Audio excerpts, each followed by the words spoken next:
Anglički. Taja hao. Всем привет! Marhaban bil jamia. Bonjour à tous! Benvenuti a tutti. Welcome! Welcome to Little Long's Moon.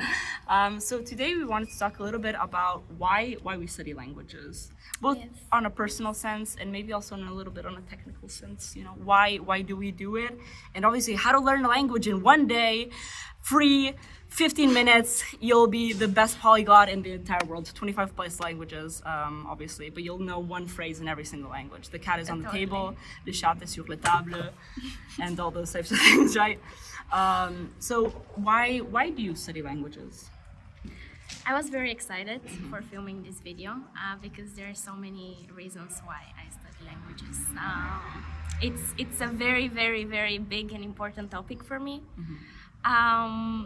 First of all, it kind of started by me studying languages, not because I had any reasons or motivations, but because I was moving around with my family. So when I moved to the US, I obviously had to learn English. I wasn't even forced to do it. I was just in an environment where I had to speak English in order to be So understood. that type of like full immersion in any case, Exactly, right? full immersion.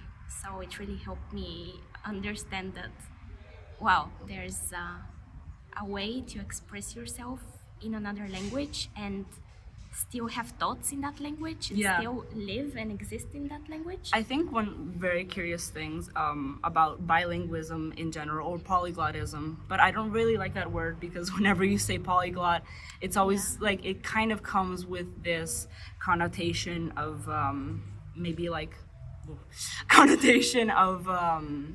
you know, you have to know so many languages, you have to be perfect in all of them, or you want to show off. It's very boastful in any case. But we're going to try to change that idea and that terminology. But knowing more languages, it really is about recreating yourself in any Absolutely. case, and creating a new type of personality, because languages fundamentally change who we are and how even, you know, our neural pathways. You know, there are a bunch of articles, and we'll link them in the description eventually, that talk about how languages help, you know, maintain neural plasticity and how they can fundamentally change our also psyche in any case, which I think is very interesting. But let's talk about like what languages did you really start out with? Because you come from a very interesting cultural background, which is Bulgaria, and not everyone learns two languages contemporaneously, but you did. Yeah. Well, I moved in the US at a young age. I started elementary school there. And at first I didn't speak English at all. For me, a new language was something very, very impossible, really. Right. When I moved there, it Yeah. was so hard for me to imagine. Like, my parents were telling me, don't worry, in a year you'll be able to speak to everyone. And I was like, That's I just couldn't really grasp it with my mind. And then after a year, I actually could speak English quite well. I could do presentations in school. I was very proud. And I realized, wow, so it is possible after all. It is possible, and especially being a child, it really helps just the integration of different languages. That's curious as well. I also moved to the United States as a very young child, and coming from an Italian background, and it was interesting to live that, you know, English second language life, and kind of taking in all of that new cultural aspect as well. Because, you know, I think one thing that's really important to think about when we learn languages is that they're not a subject that you study just the grammar of, right?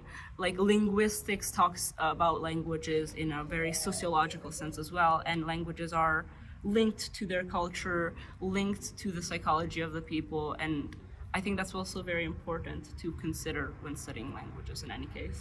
Yeah, absolutely.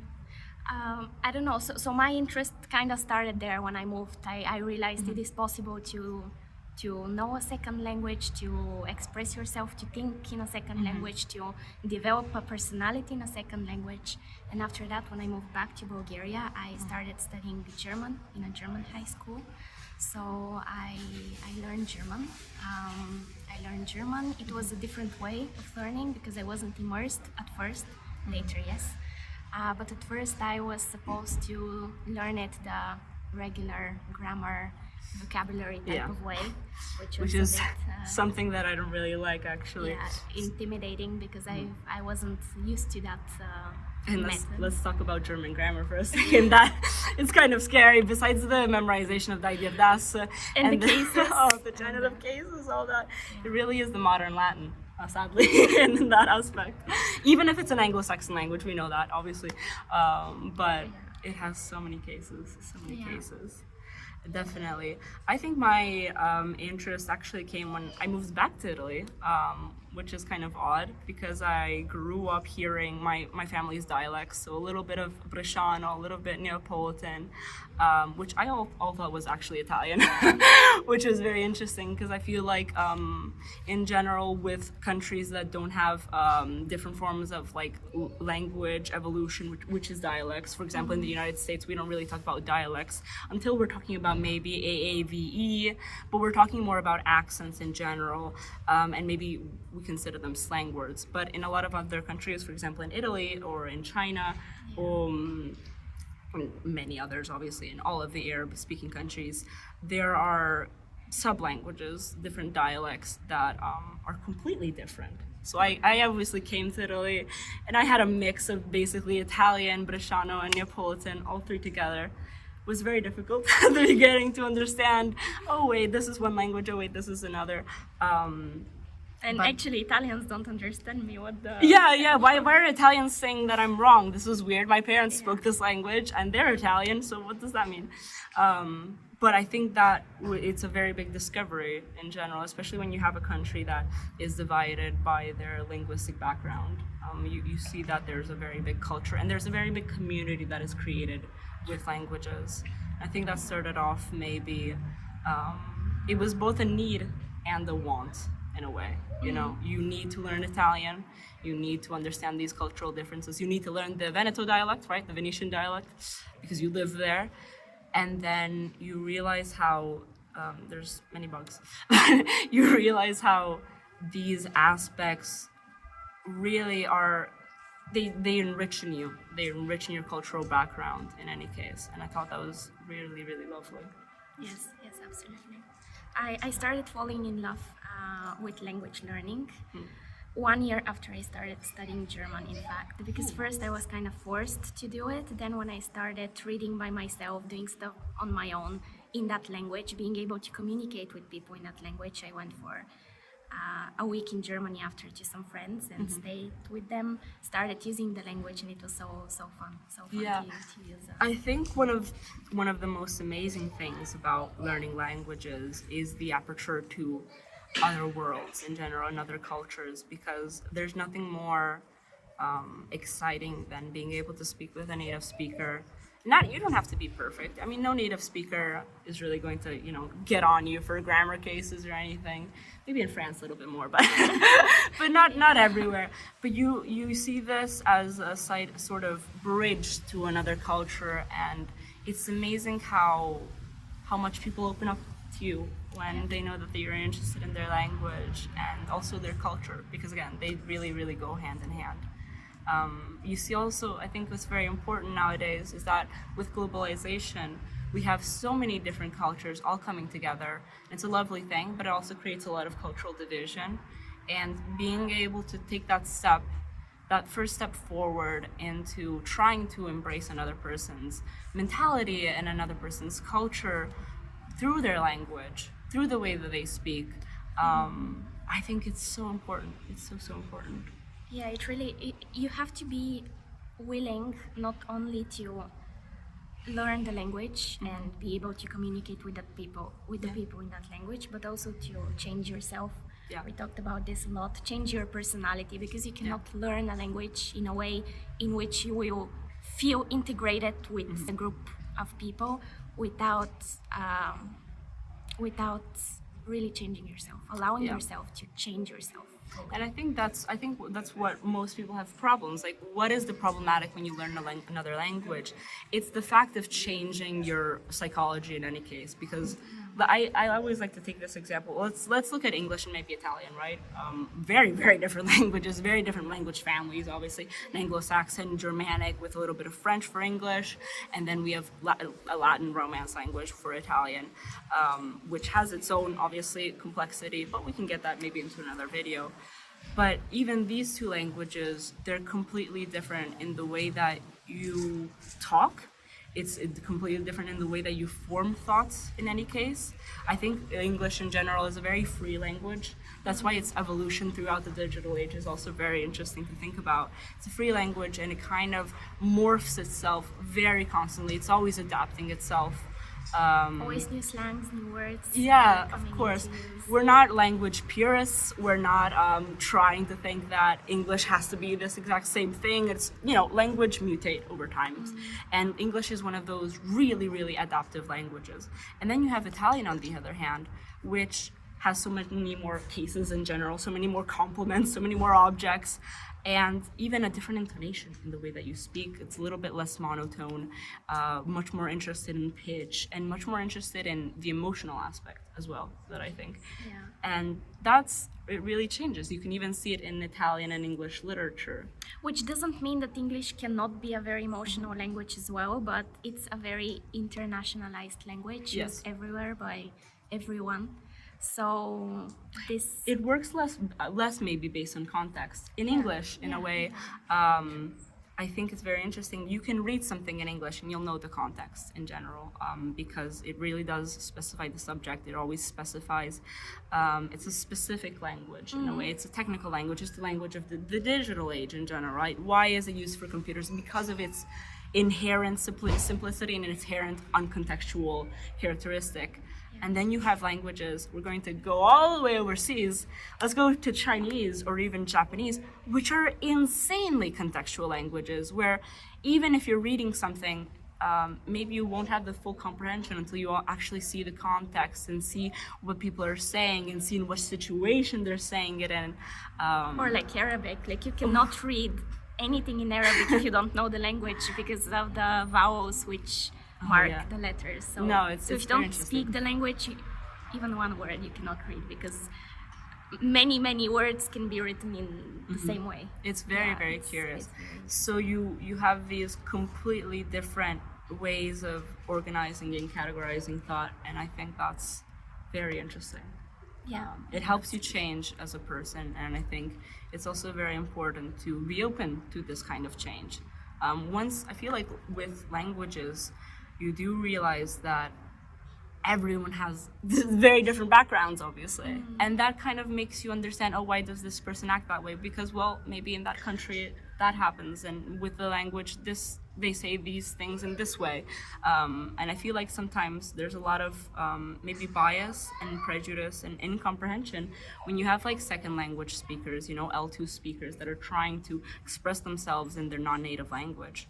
And you say, maybe they're being rude, but it's not an aspect of being rude or anything. It's just maybe the language works like that, right? Just the cultural aspect, which is translated in their language in this way. Yes. And this brings us to another topic, which I think is very, very, very important. Speaking with native people. And speaking with native people, but also speaking with people that are learning the language in general. And that's a very important aspect of motivation and truly delving into the culture in any case. Yeah, absolutely. That's maybe the main reason why I learn languages. We're talking about the whys. It's such a great satisfaction to be able to speak with people in their native language and be accepted. You know, even if you're not perfect. I've noticed, like, the more languages I learn, I noticed that the most important skill you need to have is not grammar or vocabulary or anything. The most important skill is personal confidence. Approaching yes. those people in their language, and even if you don't say everything correctly in the right accent, you need to show that you want to do it. And if you're like shy or don't approach them, or yeah, you cannot. I think we always. It's not possible. I think one aspect of, I feel like, of languages that have really helped me truly talk with people is just the fact of, you know, everyone is a human being. Everyone is afraid of everyone else in another way. So if you approach people with an open mind and without any type of prejudice or biases, you'll see that people do realize that. You can feel it. It's kind of something very subtle in our psychology. And it helps you kind of break down those insecurities that you may actually have, which I feel is really, really lovely and an amazing aspect of language learning. So how do we learn them a little bit? I think with that, you know, just try, really. Languages are, it is about studying. I'm not saying you can't avoid grammar, you know. That's, And that you can just like listen to something and absorb it. exactly, which is very Or sleep, you know, 5 hours. you know, you put on your podcast while you're sleeping, you'll wake up and you'll be, you know, perfect C2 level. You're going to have to study. That's an obvious aspect, and we can't avoid that. You know, you need to work hard. But I think one aspect that is really important is integrating that language into your everyday. And I'm saying even those banal 5 minutes, even those 30 minutes, whatever it may be, but you're integrating that language and you're familiarizing it with who you are, and you're integrating into who you are, really. I like to honestly listen maybe to songs in that language, which is very, very helpful. Or even if it's a language with a different writing scripture, see those characters every day. Maybe I change my phone, maybe I change certain applications into that language so I can see them, and I don't see this as something so distant. It's something that becomes of my everyday routine. I think this is also a very big topic, how we learn languages. So maybe later we can also create a video on that specific topic. If you guys are ever interested into a specific language that we may know, please let us know, and we can maybe delve into some of the more specific aspects of that particular language, because obviously everyone has a little bit, you know, different way of learning, really. So definitely, what difficulties maybe we have faced? Difficulties. I think for me, the biggest difficulty is starting, especially with a language which looks very, very exotic. Yeah. For example, Mandarin Chinese. I've always wanted to learn it, but I never really set to do it. Or I was telling myself I will do it, but you don't really sit down and start and begin. And now that I've started, I feel it's much more doable, It is doable, you know? Yeah. I feel like you always have those kind of like learning curves, and the hardest one is obviously just starting out. But once you get into there, you kind of get into the momentum of learning languages. But again, it really, really is about just constant and daily input. As much as possible, even if it's very little, you know? It doesn't have to be a lot. And it shouldn't be enforced. Like you need to have a why you do it. Yeah. You cannot just, I want to learn Mandarin so I look cool, or so I can show off to people. No, you really need to have an internal motivation. Yeah, you don't need why, to shock foreigners Yeah. with your I find this very demotivating. Oh, absolutely. Also because then you're kind of comparing yourself to others in any case. And you don't need to do that. I feel like it's just an aspect about opening yourself up to that type of possibility and to that type of new sound that you're able to make, and that new literature that you're able to read, and that new culture that you're able to integrate with and understand, and in a very deep level. And I think that's one of the most lovely aspects of language learning. Yeah. It really is. Yeah. So, everyone, tell us your thoughts. Why did you guys learn languages or start studying languages? Or maybe you're a little bit curious into delving into the deep field and scary linguistics. Or do you want to learn Mandarin Chinese in 15 minutes to be able to shock natives?